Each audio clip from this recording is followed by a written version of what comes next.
Pull of wisdom சேனலுக்கு உங்களை அன்புடன் வரவேற்கிறோம். இன்னைக்கு நாம பார்க்க போற கதை நம்ம எல்லார் வாழ்க்கையில சம்பந்தப்பட்ட கதைதான். சில நேரங்களில் வாழ்க்கை அர்த்தமற்றதாக தோன்றும், அதை பற்றிய கதைதான் இது.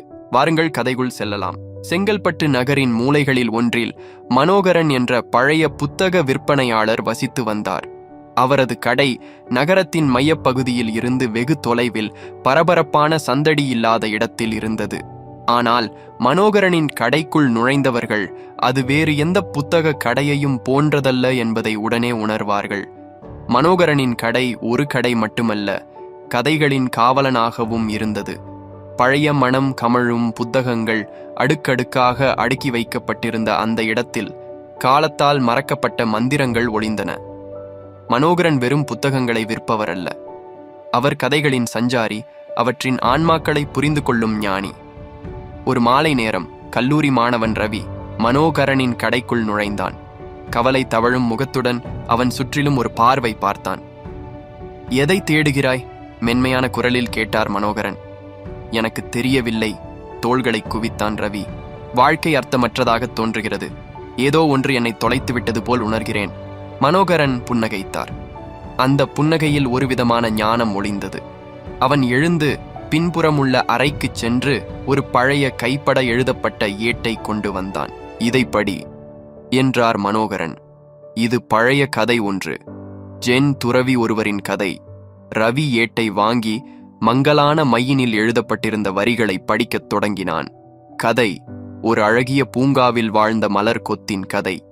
அந்த மலர் கொத்து பூக்கள் அனைத்தும் மலர்ந்து மனம் வீசி பூச்சிகளை ஈர்த்து மகிழ்ந்தன. ஆனால் ஒரு மலர் மட்டும் மலராமல் இருந்தது. அது தன் இதழ்களை இறுக்கமாக மூடிக்கொண்டு தன்னை சுற்றியுள்ள மகிழ்ச்சியில் பங்கேற்க மறுத்தது.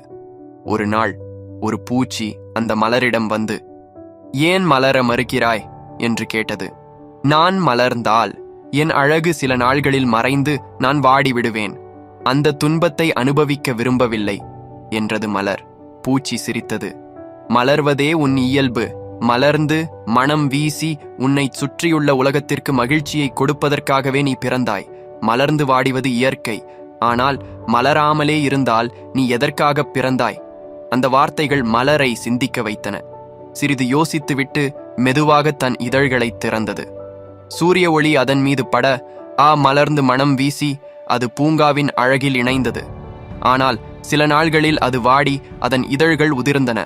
ஆனால் அந்த துன்பம் மனோகரனின் கதையில் இருந்தது போல் இல்லை. ஏனென்றால் மலர் தன் கடமையை செய்திருந்தது. அது பூச்சிகளை ஈர்த்து மகிழ்ச்சியை பரப்பித்திருந்தது. அதன் வாழ்நாள் சுருக்கமாக இருந்தாலும் அது அர்த்தமுள்ளதாக இருந்தது. கதையை படித்து முடித்த ரவி சிந்தனையில் ஆழ்ந்தான். மனோகரன் அவனை அவசரப்படுத்தவில்லை. கடைசியாக ரவி மெதுவாக பேசினான். புரிந்து கொள்கிறேன், நான் வாழ்க்கையை அனுபவிக்காமல் துன்பத்தை தவிர்க்க முயற்சிக்கிறேன். ஆனால் அப்படி செய்வதன் மூலம் வாழ்க்கையின் அர்த்தத்தையே இழந்து விடுகிறேன். மனோகரன் தலையை ஆட்டினான். சரியாக கவனித்தாய். துன்பம் என்பது வாழ்க்கையின் ஒரு பகுதி, ஆனால் அதுவே வாழ்க்கை அல்ல. மகிழ்ச்சியையும் துன்பத்தையும் அனுபவித்து அவற்றை கடந்து செல்வதே வாழ்க்கை. ஜென் துறவிகள் இதை ஊமை என்கிறார்கள், அதாவது ஓட்டத்தின் போக்கிற்கு எதிராக செல்லாமல் இயற்கையோடு இயைந்து வாழ்வது. ரவி புதிய பார்வையுடன் வெளியேறினான். அவன் வாழ்க்கையின் மீதான பயத்தை விட்டுவிட்டு அனுபவங்கள் வழியாக வளர முடிவு செய்தான். அவன் சந்தோஷத்தையும் துன்பத்தையும் தழுவிக்கொண்டு அவற்றிடமிருந்து கற்றுக்கொள்ள முடிவு செய்தான். மாதங்கள் கடந்தன. ரவி மீண்டும் மனோகரனின் கடைக்குச் சென்றான். இம்முறை அவன் முகத்தில் ஒரு புதிய மின்னல் இருந்தது.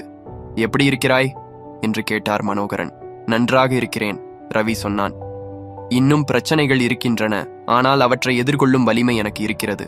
இப்போது வாழ்க்கையின் ஒவ்வொரு கணத்தையும் அனுபவிக்கிறேன். மனோகரன் மகிழ்ச்சியுடன் புன்னகைத்தார். அவர் கடை வெறும் புத்தக கடையாக இல்லாமல் மக்களின் வாழ்க்கையில் மாற்றத்தை ஏற்படுத்தும் பாதையாக இருந்தது.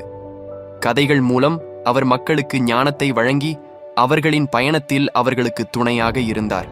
நன்றி, மகிழ்ச்சியாக இருங்கள். மீண்டும் சந்திப்போம்.